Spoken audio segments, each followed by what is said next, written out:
गोरी कव्वी बहुत खुश थी क्योंकि आज गोरी कव्वी ने अंडा दिया था और वो कालू कव्वे का बेसब्री से इंतजार कर रही थी। और फिर कालू कव्वा भी आ जाता है।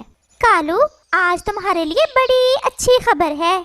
क्या हुआ गोरी, क्यों आज बहुत खुश लग रही हो?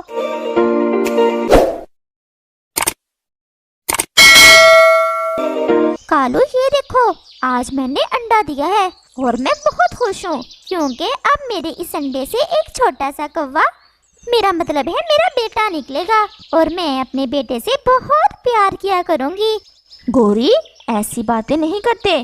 तुम्हें कैसे पता कि इस अंडे से बेटा ही निकलेगा? ऐसा भी तो हो सकता है कि हमारे घर में एक छोटी सी बेटी आए। बस चुप कर जाओ कालू, मुझे बेटियां जरा भी अच्छी नहीं लगती हैं। मैं तो इस अंडे से बेटा ही लूंगी जो मुझे हर रोज तरह तरह का भोजन ला कर दिया करेगा और मेरी रक्षा किया करेगा। ये काम बेटियां भी करती हैं और तुम खुद भी तो किसी माँ की एक बेटी हो। फिर तुम्हें बेटियों से इतनी नफरत क्यों? मैं तुमसे लड़ना नहीं चाहती, इतना खुशी का मौका है, मैं अपना मूड खराब नहीं करना चाहती। और फिर ऐसे ही रात हो जाती है और कालू कौवा और गोरी कव्वी सो जाते हैं। रानो चिड़िया, चले भोजन की तलाश में। तोते भैया, आज कव्वे को भी साथ लेकर जाना है। वो कल मुझे मिला था, कह रहा था कि मैं उसे भी साथ लेकर जाऊं भोजन की तलाश में। एक दिन जाएगा और फिर से चोरियां शुरू कर देगा। नहीं तोते भैया, अब कालू ने चोरियां छोड़ दी हैं और फिर वो दोनों कालू की तरफ चले जाते हैं। कालू भैया चले? मैं तुम्हारा ही इंतजार कर रहा था चिड़िया। कालू जी, आज मेरे लिए कोई फल वगैरह जरूर लेकर आना, आखिर सारा दिन रक्षा करनी है मुझे अपने आने वाले बेटे की। गोरी, ऐसा नहीं कहते, तुम्हारे इस अंडे से बेटा हो या बेटी, बस जिंदगी वाला हो। बेटियां बेटों से भी ज्यादा भाग्यशाली होती हैं, तो फिर तुम अपने अंडों से ही निकालो जाकर बेटियां। मुझे ज्यादा भाषण देने की कोई जरूरत नहीं है। रानो, इसका तो दिमाग ही खराब है। चलो अब हम चलते हैं। और फिर कालू कौवा, तोता और रानो चिड़िया भोजन की तलाश में चले जाते हैं। और फिर ऐसे ही दिन और रात गुजरते गए। और फिर एक सुबह गोरी अपने अंडे के पास ही बैठी हुई थी कि अंडा फूट जाता है और उस अंडे से एक छोटा सा बच्चा निकलता है। मम्मा, मम्मा, मैं आपकी बेटी हूँ, मेरी प्यारी मम्मा। गोरी तो खुश होने की बजाय उस छोटी सी जान को घूरे जा रही थी। सारा काम ही उल्ट हो गया, मुझे तो बेटा चाहिए था लेकिन ये तो बेटी है। और फिर ऐसे ही वहाँ कालू कौवा भी आ जाता है जो अपने छोटे से बच्चे को देखकर बहुत खुश होता है। गोरी, मेरा बच्चा निकल आया अंडे से, तुमने मुझे बताया ही नहीं। और तुम इतनी उदास क्यों हो? पापा, पापा, मेरा प्यारा पापा, मैं आपकी बेटी हूँ। गोरी, बेटी निकली है अंडे से, इसलिए तो उदास नहीं हो। तो और क्या मिठाइयाँ बांटूं मैं बेटे की, मुझे तो बेटे अच्छे लगते हैं।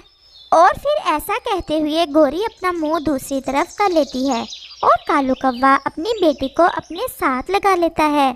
पापा, मम्मा मुझसे बात क्यों नहीं कर रही? गुड़िया, तुम्हारी मम्मा की तबीयत ठीक नहीं है इसलिए। और फिर ऐसे ही रात हो जाती है और वो सो जाते हैं। लेकिन गोरी कव्वी की आंखों में नींद नहीं थी। मेरे सपने तो कभी पूरे नहीं हुए। क्या ही अच्छा था अगर इस अंडे से बेटा निकल आता। अब मैं इसे अपने हिस्से का भोजन कैसे दिया करूँगी? और मुझसे तो नहीं होगी अब इसकी रक्षा। पहले ही सारा दिन अंडे पर बैठकर मैं बहुत कमज़ोर हो गई हूँ। गोरी सारी रात ऐसे ही सोचती रहती है और फिर ऐसे ही सुबह हो जाती है। गोरी, मैं आज भोजन ढूंढने थोड़ा दूर जाऊंगा और शाम को देर से आऊंगा। अब तुम कहीं भी उधर इधर ना हो जाना, ऐसा ना हो कि हमारी इस छोटी सी गुड़िया को चील उठा कर ले जाए। और फिर ऐसे कालू कौवा वहाँ से चला जाता है। मम्मा, मम्मा, मुझे भूख लगी है। अब तो एक ही रास्ता है आज़ादी का कि इसे कहीं छोड़ आऊं, वरना पहले अंडे की और अब इसकी रक्षा करना होगी मुझे। मैं ऐसा करती हूँ, इसे दूसरे जंगल में पहाड़ों की तरफ छोड़ आती हूँ। चल भी गुड़िया, आज तुम्हें सैर कराती हूँ पहाड़ों की। और फिर गोरी कव्वी गुड़िया को लेकर पहाड़ों की तरफ चली जाती है और एक सूखे पेड़ पर एक पुराने से घोंसले में गुड़िया को रख देती है। मम्मा, मम्मा, मुझे बहुत भूख लग रही है, मुझे कुछ खाने को दो मम्मा। तुम यहाँ बैठो और मैं तुम्हारे लिए कुछ खाने को लेकर आती हूँ।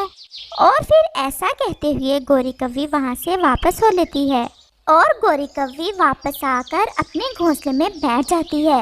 अब कालू भी आने ही वाला होगा, मुझे अब अच्छे से नाटक करना होगा, वरना कालू तो मुझे छोड़ेगा ही नहीं। और फिर शाम हो जाती है और कालू कौवा भी वापस घर लौट आता है। मैं लुट गई कालू, हाय मेरी बेटी। मैं लुट गई, मैं ना ही चाहती पानी पीने, क्यों गई मैं? गोरी क्यों रो रही हो? और मेरी बेटी कहाँ है? उसी के लिए तो मैं रो रही हूँ, बस पानी पीने नदी की तरफ गई थी मैं 1 मिनट के लिए और पीछे से वो चील आई और मेरी सुंदर सी बेटी को उठा ले गई। हाय। गोरी तुमने अच्छे से रक्षा नहीं की मेरी बेटी की।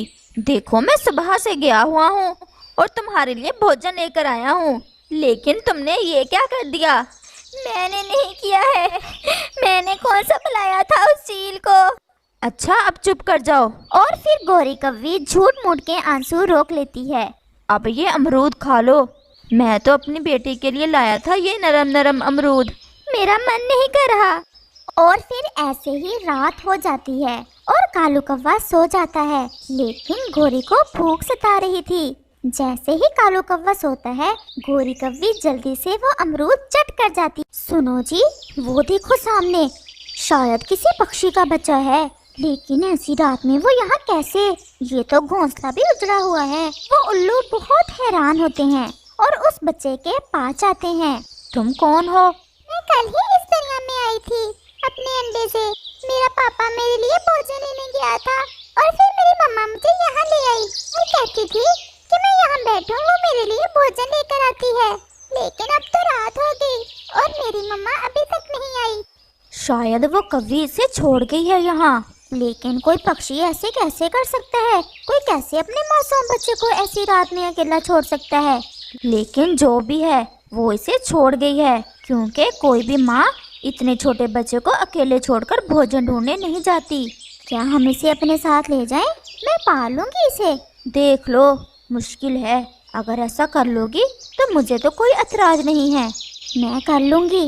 और फिर उल्लू उस छोटी कव्वी को अपने साथ ले जाते हैं और मम्मा उल्लू उस छोटी कव्वी की पूरी रक्षा करती है, उसे अच्छे से भोजन देती है और वो कव्वी भी उस उल्लू को ही अपनी मम्मा समझती है और वो भी उससे बहुत प्यार करती है।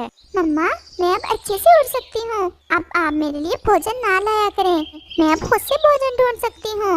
मेरी जान, मुझे पता है, लेकिन मुझे अच्छा लगता है जब मैं तुम्हारे लिए भोजन लाती हूँ। और फिर ऐसे ही दिन और रात गुजरते गए और फिर एक दिन गोरी और कालू भोजन ढूंढकर वापस आ रहे थे कि तेज हवा आ जाती है और फिर गोरी और कालू एक पेड़ पर बैठ जाते हैं। वो जैसे ही उस पेड़ पर बैठते हैं, एक बड़ी शाख टूटकर उनके ऊपर गिर जाती है, जिससे कालू तो वहीं मर जाता है और गोरी का सर भी शदीद घायल हो जाता है। मेरा कालू, हम ना ही आते इस दिशा में दाना ढूंढने, मुझे क्या पता था कि आज हमारी दुनिया ही उजड़ जाएगी। और फिर ऐसे रोते हुए गोरी कव्वी वापस चली जाती है। आज कालू के बगैर गोरी घोंसले में अकेली थी और फिर उसे सारी पुरानी यादें आने लगती हैं और ऐसे ही उसकी बेटी का चेहरा भी उसके सामने आता है, जिसे सोचकर गोरी रोने लग जाती है।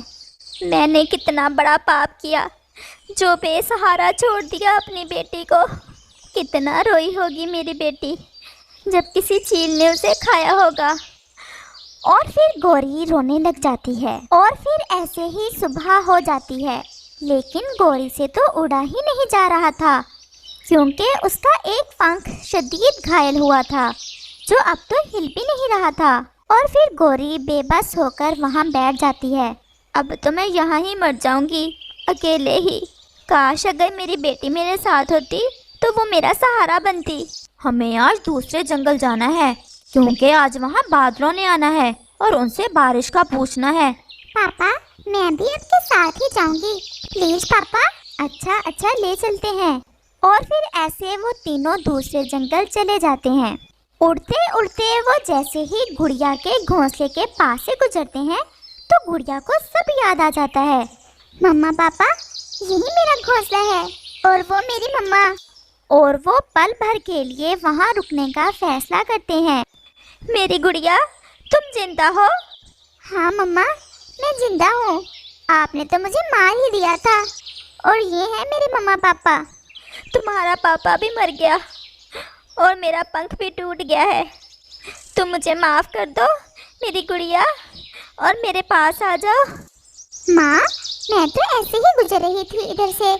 मुझे ये जंगल देखकर सब याद आ गया और मैं यहाँ आ गई। लेकिन मैं अपने मम्मा पापा को छोड़कर कहीं और नहीं जा सकती। अब यही मेरे मम्मा पापा हैं और मैं इनके पास ही खुश हूँ। और फिर वो सब वहाँ से चले जाते हैं और गोरी कव्वी उन्हें जाता देख रही थी और अपने किए पर पछता रही थी। और फिर ऐसे ही कुछ दिनों में गोरी कव्वी भूख के कारण मर जाती है और बहुत सारी बातें जो वो अपनी बेटी से करना चाहती थी नहीं कर पाती।